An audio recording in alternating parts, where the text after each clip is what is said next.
Varicose veins కి సరైన చికిత్స కోసం సంప్రదించండి ఎవిస్ హాస్పిటల్. నమస్తే రమగారు. నమస్తే జయ. రమగారు, మనము ఏదో ఒక ప్రొఫెషన్లో సెటిల్ అవ్వాలనుకుంటాం, కానీ ఫర్ ఎగ్జాంపుల్ దాంట్లో చేయలేకపోతాం, దాటేసి మనం పక్కకి వేరే దాంట్లోకి వెళ్ళిపోతాం. కానీ అందులో సెటిల్ అయిన వాళ్ళని చూస్తే అరే నా వల్ల కాలేకపోయిందే, నేను దీంట్లోకి వెళ్తే చాలా బాగుండేది అని చాలా బాధ అనిపిస్తుందండి. ఒక 2-3 రోజులు అదే లాగుతూ ఉంటుంది. నేను తప్పు చేశానా, ఇటువైపు ఎందుకు వెళ్ళాను, నేను కరెక్ట్గా సక్సెస్ కాలేకపోయానా, 100 ఆలోచనలు. అదేదో ఉద్యోగమో సద్యోగమో ఎంతవరకు అయితే పర్వాలా, జీవితంలో కూడా రమగారు, అది కూడా మ్యారిటల్ లైఫ్లో ఏదో అనుకోకుండా చేసుకోవాల్సింది ఆగిపోయి వేరే చోటకి ఇంకొక చోటకి వెళ్ళాల్సి వచ్చినప్పుడు, వాళ్ళు ఎవరైనా తారసపడినప్పుడు ఆ బాధ అసలు వర్ణనాతీతం. కానీ అది ఎంతవరకు ఉండొచ్చు, దాన్ని ఎంతవరకు మనసుకు తీసుకోవాలి? ఇప్పుడు చూస్తున్నాం, ఎన్ని ఇష్యూస్ చూస్తున్నాం రమగారు. పాత స్నేహాలు రివైవ్ అయ్యి కొంపలు ముంచేసుకుంటారు. అది ఎంతవరకు తీసుకోవాలి? అది మనం కావాలని అంటే ఆ స్నేహాన్ని మళ్ళీ మనం వెళ్ళి కలుపుకోవాలని చూడం, బట్ ఆటోమేటిక్గా వాళ్ళు మనకు తారసపడినప్పుడు సమస్య మళ్ళీ రిపీట్ అవుతూ ఉంటుంది కదా. ఎంతవరకు తీసుకోవాలి? మనమే జయ, నువ్వు ఉన్నావు, సిఏ చదివించాలనుకున్నారు నేను. డిగ్రీ తర్వాత నువ్వేదో మీడియాలోకి వచ్చావు, ఇప్పుడు చాలా మంచి సెటిల్డ్ దీంట్లో మంచి గుర్తింపు పొందిన దశలో ఉన్నావు. సిఏ చేసిన నీ క్లాస్మేట్ ఎదురు పెడితే నీకు సహజంగా అనిపిస్తుంది, ఆ నాన్న కూడా నన్ను సిఏ చేయించాలనుకున్నారు, చేయలేకపోయారు. ఇప్పుడు ఇక్కడ నువ్వు సెటిల్ కాలేదనుకో, ఇప్పుడు సెటిల్ అయిపోయావు కాబట్టి నీకు అట్లా అనిపిస్తుంది. నువ్వు కాదు, అసలు ఎవరు, a common women common man ఎవరున్నా సరే, మనం ఇక్కడ స్థిమితంగా లేకపోతే, ఇక్కడ ప్రాబ్లం ఉంటే అయ్యో అది చేసి ఉండాల్సింది అని అనిపించడం లోక సహజం, పరమ సామాన్యమైంది, లోక సహజమైంది. నేను కూడా ఇదే చేస్తే బాగుంటుంది. ఏదో ఒక కోర్స్ చేయాలనుకున్నాం, అది వద్దన్నారు, అది ఫ్రెండ్స్ ఎవరో కాదన్నారు. మన ఫ్రెండ్ ఎవడో అందులోనే చేసాడు, ఆ వాడు బ్రహ్మాండంగా 5 లక్షల ప్యాకేజ్ తోటి ఉన్నాడు, వాడు నెలకు 5 లక్షలు 4 లక్షలు ఇప్పుడు అవేగా చెప్పుకుంటున్నారు. సంవత్సరానికి 30 లక్షలు 50 లక్షలు 70 లక్షలు కోటి మన వాడికి రాలేదు, మనకి రాలేదు. కడుపులో మెలిపెడుతుంది జయ. అవును, ఒకసారి అయ్యో అనుకుని వదిలేయాలి. కడుపులో కూడా మెలిపెట్టకుండా ఉండాలంటే మనం సన్యాసులం కావాలి, అది మనం కావు, మనుషులం, మామూలు సంసారులం కదా, మనకి ఇలాగే ఉంటుంది. కాకపోతే ఇలాగే ఉండటం సహజమేనని దాన్ని వెంబడిపడిపోయే పరిస్థితులు కొన్ని తారసపడుతూ ఉంటాయి. వీటిని కంట్రోల్ చేయాలి. ఇప్పుడు ఉద్యోగం సద్యోగం వ్యాపారం, మనం వదిలేసిన బిజినెస్ని పెట్టుకున్నవాడు, మనం మానేసిన జాబులో చేరినవాడు, మనం మానేసుకున్న ప్రొఫెషన్లో బాగా ముందుకెళ్ళినవాడు, వీళ్ళంతా తారసపడుతున్న స్మాల్ వరల్డ్ కదా, భూమి గుండ్రంగా ఉంది, తప్పకుండా ఎదురుపడతారు. ఓ క్షణం రిగ్రెట్, ఏమనాలి దాన్ని, ఒక పించింగ్ ఫీలు, చాలా సహజమైనవి, అసలు తప్పే కాదు అనిపించవచ్చు. మానవ సహజమైన భావాలు అవన్నీ. పెళ్ళిళ్ళ దగ్గరకు వద్దాం, నువ్వు అడిగిన ప్రశ్న. ఏవో 4 పెళ్లి సంబంధాలు 2 పెళ్లి సంబంధాలు చూస్తారు, ఓ సంబంధం కుదురుతుంది, పెళ్ళైపోయింది. ఆ వదిలేసిన పెళ్లి సంబంధం పెళ్లి కొడుకు ఎక్కడో తారసపడతాడు, వాడు సూపర్ మ్యాన్గా ఉంటాడు, మనవాడు ఆర్డినరీ మ్యాన్గా ఉన్నాడు. ఆడాళ్ళకి కడుపులో మంటగా ఉండొచ్చు. అబ్బాయిలకి ఓ 2 3 గర్ల్ ఫ్రెండ్స్ ఉంటారు, ఓ గర్ల్ ఫ్రెండ్ని పెళ్లి చేసుకుంటాడు, లేదా 2 3 పెంచి సంబంధాలు క్లోజ్ రిలేషన్స్లో వస్తాయి, ఓ సంబంధం చేసుకుంటాడు. ఈ జీవితం బాగుండకపోతే అయ్యో దాన్ని చేసుకుని ఉండాల్సింది అనిపించటం ఒక రకం, ఒక రిగ్రెట్. అవతల వాళ్ళ జీవితం బాగుండేది, అయ్యో దీని కాకుండా దాన్ని చేసుకుంటే దాని జీవితం బాగుండేది కదా, నా వల్లే ఇది ఇలా అయిపోయిందేమో అనిపించడం ఇంకో రిగ్రెట్. అన్నీ సహజమైన విజయ. ఈ రిగ్రెషన్ ఉంది చూసావా, దాని మీద పయనించటం ఉంది చూసావు, అవి కొంప ముంచుతాయి. పయనించకూడదు, దాన్ని సరిచేయటానికి పూనుకోకూడదు, దాన్ని కంటిన్యూ చేయకూడదు. ఇవాళ రేపు రోజులను మనం ఎట్లా చూస్తున్నామంటే, ఒక 10 పెళ్లి సంబంధాలు చూస్తున్నారు, 10 మంది అబ్బాయిలు అమ్మాయిలు మాట్లాడుకుంటారు, వదిలేసాం సంబంధాలు, 16వ సంబంధం చేసుకున్నాం. ఈ 15 మందిని హలో అంటూ ఉండటం ఇప్పుడు ట్రెండ్గా ఉంది జయ, అవునా కాదా నువ్వు చెప్పు? అవును రమ్మగారు, చూస్తున్నాం. 15 మంది అబ్బాయిలతోటి టచ్లో ఉంటారు, లేదా 15 మంది అమ్మాయిల్ని ఫేస్బుక్లోనో ఇన్స్టాలోనో ఇంకెక్కడో Dibba తిరుగుండంలో hello hello hi hi, నీ డ్రెస్ బాగుంది, నువ్వు బాగున్నావు, నువ్వు అక్కడికి వెళ్ళావా, నువ్వు అదేదో చేసావా అని. ఇవే కాకుండా చిన్నప్పటి నుంచి ఉన్న స్నేహాలు, intermediate 10th class crush, inter crush, degree crush, post graduation crush కూడా అయ్యాక ఉద్యోగపు క్రష్తో పెళ్లి చేసుకుంటారు సెటిల్మెంట్ దృష్ట్యా. ఈ బ్యాక్వర్డ్ క్రష్ల్లో ఎవరో ఒకళ్ళు టచ్లో ఉంటారు. అందరూ టచ్లో ఉండే మహానుభావులు కూడా వాళ్ళని ఏం చెప్పాలో వాళ్ళకి తెలియదు, అందరితోటి టచ్లో ఉంటారు. కర్మగాలి ఎవరో ఒకళ్ళిద్దరితో టచ్లోకి వెళ్ళిపోతారు. ఉండటం కాదు, ముందుకు వెళ్ళిపోవటం. ఇప్పుడు ప్రజెంట్ లివింగ్లో వీళ్ళతో పాటు ఉన్న వాళ్ళు ఉన్నారు చూసావు, వీళ్ళ పరిస్థితి వర్ణనాతీతం. అంతే కదా. ఒక్కోసారి నీ వల్లే నేను ఇలా చేయాల్సి వచ్చింది అని కూడా ఆ పార్ట్నర్ని ఆడిపోసుకునేవాళ్ళు. ఏదో తప్పు చేశామన్న గిల్ట్ తోటి హ్యాబిట్స్లోకి వెళ్ళిపోయేవాళ్ళు, పొరపాటు చేశామన్న గిల్ట్ తోటి. ఈ ప్రజెంట్ లైఫ్ని మిజరబుల్గా చేసేసుకుని ఏమీ మారని ఈ 10 ఏళ్ళ 16 ఏళ్ళ 20 ఏళ్ళ జీవితాలు అన్నీ ముందుకెళ్ళిపోయాక ఈ రోజుల్లో ఒకటి కూడా వీళ్ళెవరూ మార్చలేరు. కానీ దాంతో ప్రస్తుతపు జీవితాన్ని మిజరబుల్గా చేసేసుకునేవాళ్ళు ఎంతమంది బలహీనమైన మనస్సు కలిగిన వాళ్ళు ప్రపంచం నిండా వాళ్ళే తెచ్చారు ఇప్పుడు. అవునండి. ఏనాడో 70s ప్రింట్ అయిన భమిడిపాటి రామగోపాలం గారిది వెన్నెల నీడ కథ. ఏనాటిదో 70s లేకపోతే లేట్ 70s అయి ఉండొచ్చు కూడా, ఏదేమైనా 80s అనుకోండి. ఈ కథ ఒకటి రాశారు ఆయన, వెన్నెల నీడ కథ. నా దగ్గర ఇట్లు తమ విధేయుడు అనే పేరుతోటి భమిడిపాటి రామగోపాలం గారి కథల పుస్తకం ఒకటి ఉంది. నేను ఎప్పుడో కొన్నాను, తోచకపోతే అందులోంచి నాకు 2-3 కథలు చాలా ఇష్టం. చదువుకుంటూ ఉంటాను. వంట వచ్చిన మగాడు చాలా ఇష్టం నాకు. ఆ ఒకే కథని నేను ఎన్నిసార్లు చదువుకుంటానో జయ. అవునా? అంత బాగుంటుందండి. బాగుంటుంది, నాకు ఇష్టం. రామగోపాలం గారు ఒకసారి మాకు కూడా వంట వచ్చిన మగాడు తర్వాత చెప్తా. ఇప్పుడు ఈ వెన్నెల నీడ చెప్దాం. ఓకే అండి. యాక్చువల్గా వారి పర్మిషన్ తీసుకోవాలి ఈ కథలు చెప్పడానికి. నేను కథలో సారాంశం మాత్రమే చెప్పబోతున్నాను. ఇలాంటి ఒక భావము మనుషుల మధ్య పొడచూపుతుంది. మనుషుల లోపల భావాలని పైకి చూపించగలిగే ప్రత్యేకమైన కథ కాబట్టి ఇది చెప్పాలనుకున్నా. ఓకే. ఈ పాయింట్ల మీద నేను చాలా కేసులు చూస్తున్నాం ఇట్లా. అదేలేండి. అందుకని ఇది సహజమే, ఇది అసహజం కాదు, తప్పు కాదు. దాని వెనకబడి వెళ్ళడం తప్పు. మనం పోగొట్టుకున్నది, వదిలేసింది మర్చిపోకపోయినా పర్వాలా, గుర్తున్నా ఏం కాదు. కానీ గుర్తొచ్చిన దాని వెనకాల నడవటం ఉంది చూడు, అది తప్పు. అది చేయకూడదు. చాలా బాగా రాస్తారు. ఎవరికైనా దొరికితే ఎక్కడ దాన్ని దొరకబట్టుకోగలరో టక్కిని నేను చెప్పలేకపోతున్నా. ఇట్లు తమ విధేయుడు రేపు బుక్ ఫెయిర్ వస్తుంది. భమిడిపాటి రామగోపాలం గారి కథలన్నీ మహా బాగుంటాయి. బుక్ ఫెయిర్లో డెఫినెట్గా దొరుకుతుంది. ఎవరు ప్రింట్ చేశారో గుర్తులేదు, పబ్లిషర్ గుర్తులేరు.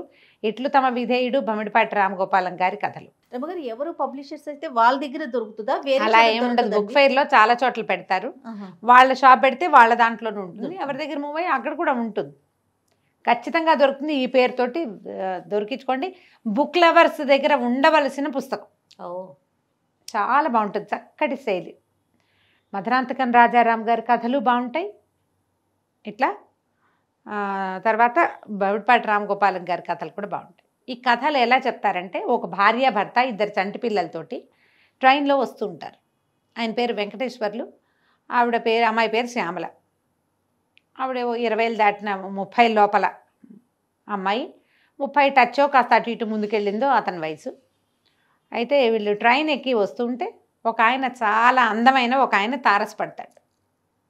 శ్యామల వాళ్ళ చెల్లెలు పెళ్ళికి వెళ్ళొస్తున్నారు. వాళ్ళు 10 రోజులు సెలవు పెట్టారు. పెళ్ళిలో హడావిడంతా అయ్యాక వస్తున్నారు. తారసపడితే ఆయన ఎక్కడో చూశాను అనిపిస్తుంది అమ్మాయికి. ఎక్కడ చూసాం అనుకుంటుంది. మిమ్మల్ని ఎక్కడో చూశానంటే అప్పుడు అతను చెప్తాడు, నేను మిమ్మల్ని పెళ్లి చూపుల్లో చూడడానికి వచ్చాను అని. తీరా ఆయన డెప్యూటీ కలెక్టరు. ఈ భర్త మంచి ఆస్పర్లే వీళ్ళు. ఇతను కలెక్టర్ ఆఫీస్లో గుమస్తా. ఆ అమ్మాయి గుర్తొస్తుంది. ఈ పెళ్లి సంబంధం వచ్చినప్పుడు అతనికి ఉద్యోగం రాల. ఆ పెళ్లి కొడుకు ఆయనకి చాలా అందమైన వాడు, చక్కటి తెల్లటి బట్టలు. ఈ అమ్మాయి భర్తను కూడా చక్కటి వాడిగానే చూపిస్తారు, కానీ ఆయన మరీ అందగాడు. ఆయన ఏకంగా అరవింద్ స్వామి అనమాట. అయితే ఆ ఉద్యోగం అప్పుడు గుర్తొస్తుంది పెళ్లి చూపుల సంగతి. అన్నీ బాగున్నాయి, కానీ తండ్రి అప్పటికే డిప్యూటీ కలెక్టర్గా ఉన్నాడు.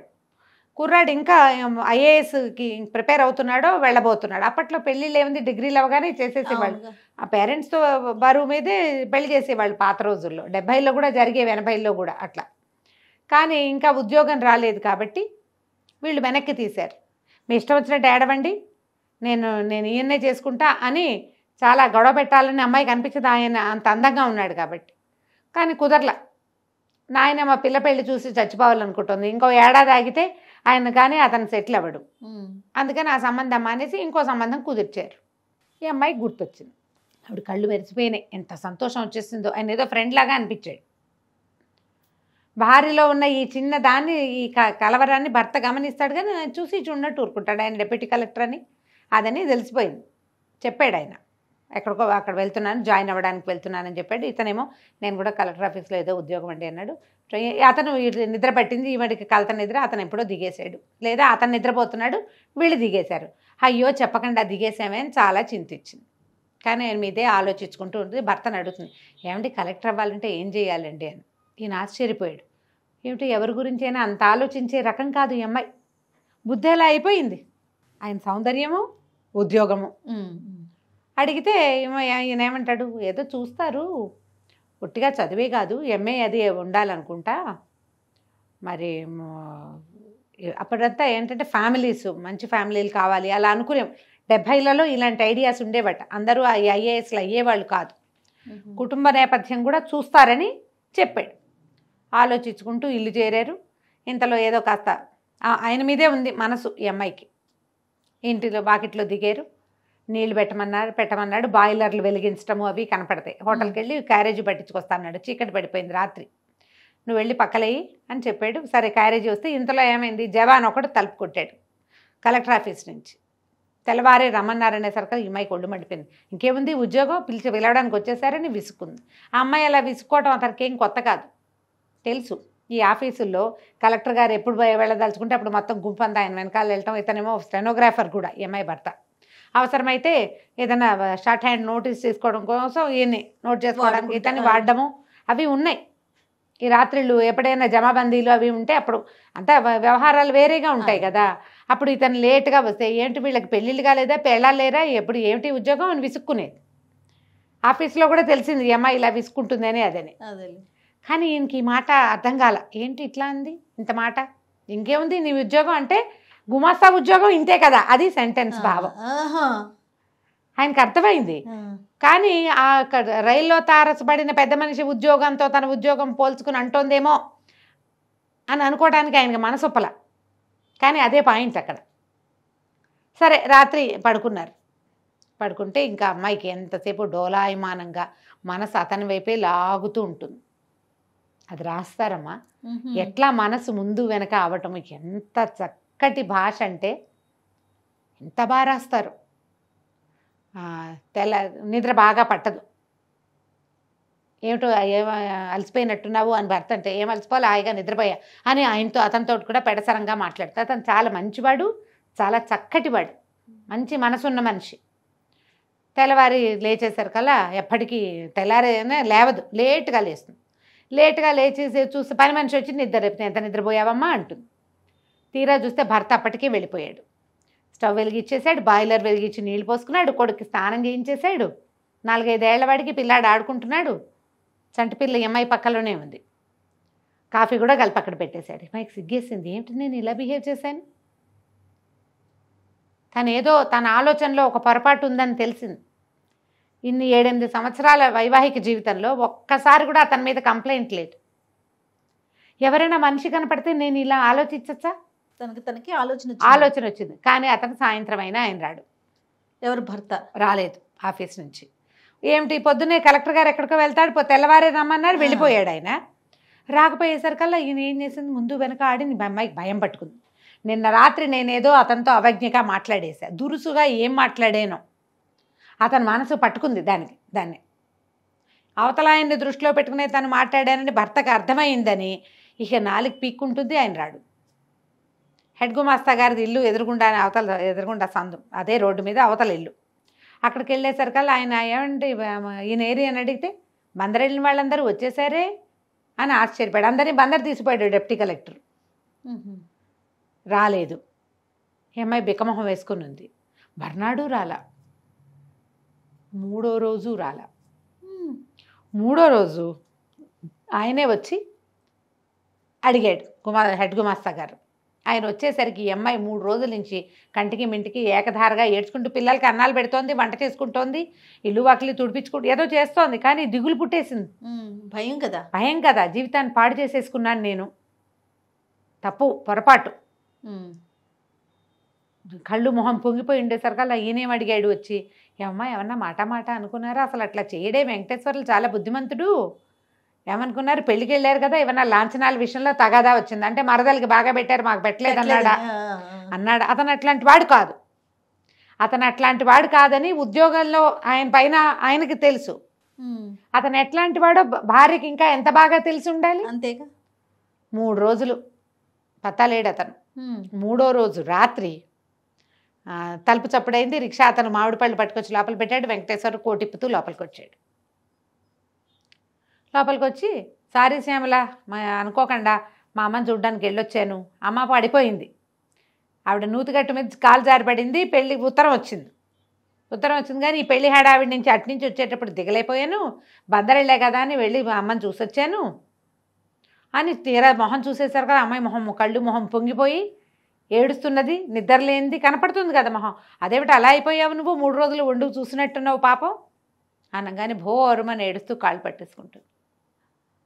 క్షమించండి నన్ను, ఇందులో ఏమైంది, ఎందుకు అలా ఫీల్ అవుతున్నావు, నేనేం అనుకోలేదే అన్నాడు. అతను ఏది మనసుకు తీసుకోలే, తనకు తెలుసు కదా తను తప్పు ఏమైతే. ఇప్పుడు సెల్ఫ్ రిపెంట్, సొంతానికి రిపెంట్ అవ్వటం అనేది ఒక పాయింట్ ఉంటుంది.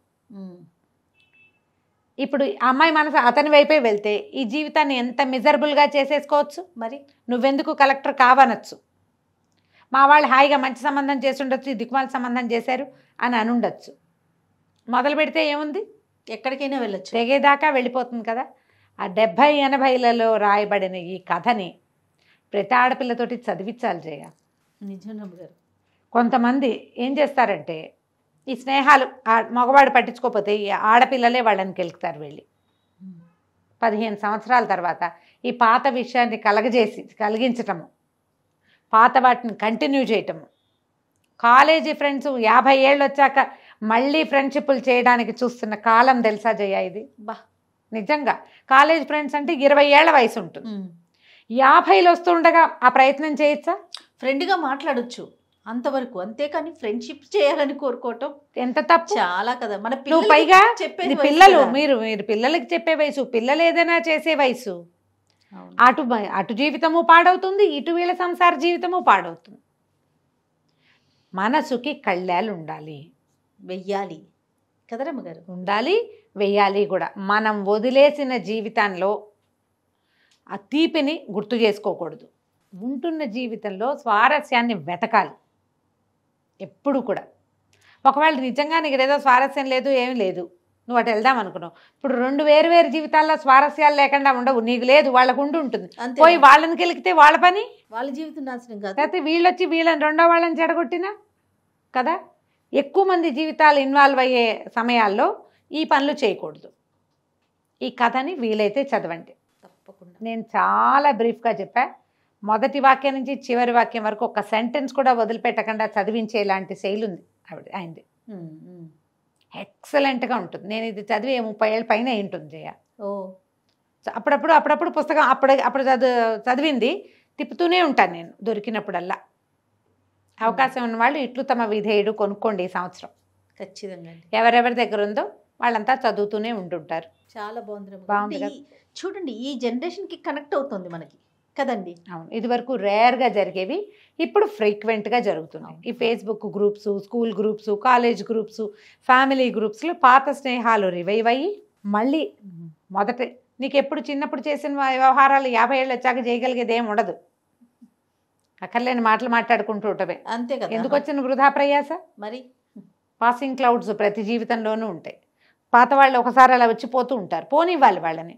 అంతేగాని పట్టుకుని ఆపి ఏదైనా చేద్దామని అనుకుని ప్రజెంట్ జీవితాన్ని పాడు చేసుకోవద్దు. సూపర్. నమస్తే. నమస్తే.